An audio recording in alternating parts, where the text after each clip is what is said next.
বাংলাদেশের সব cricket boycott. হ্যাঁ বন্ধুরা, আপনারা ঠিকই শুনেছেন। বাংলাদেশের যত ক্রিকেট এবং বিপিএল এ যত ক্রিকেট ম্যাচ রয়েছে সব ক্রিকেট বয়কট করলো বাংলাদেশের ক্রিকেটাররা। কেন বয়কট করলো আমি আপনাদের একে একে বলছি।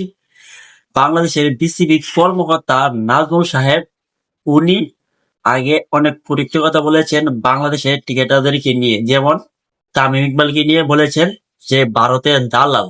সেই পদ থেকে কিন্তু বাংলাদেশে নাজমুল সাহেবের সাথে বাংলাদেশের ক্রিকেটাররা বিতর্ক জড়িয়ে ফেলেছে।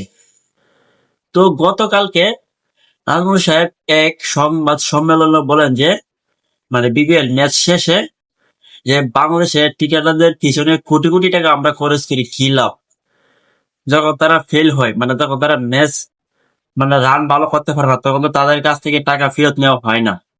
সেই কারণে গতকালকে ঢাকা ক্যাপিটালসের ক্যাপ্টেন মোহাম্মদ নিতুন, উনি এক লাইভে এসে বলেছে যে আমরা বাংলাদেশের যত ক্রিকেট এবং যত বিপিএল এর ম্যাচ রয়েছে সব আমরা বয়কট করছি, যতক্ষণ পর্যন্ত বিসিবি কর্মকর্তা নাজমুল পদত্যাগ না করে সেই পর্যন্ত আমরা বাংলাদেশের ক্রিকেটাররা আমরা বিপিএল এ মাঠে নামবো না।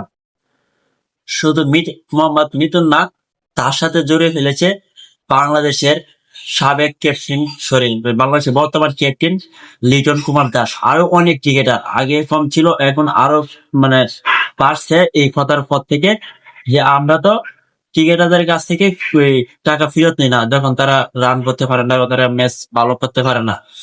তো বিপিএল এ আজকে কোনো ম্যাচ হবে না যতক্ষণ পর্যন্ত বিসিবি কর্মকর্তা নাজমুল সাহেব পদত্যাগ না করছে এবং কি সবার সামনে সরি না বলছে।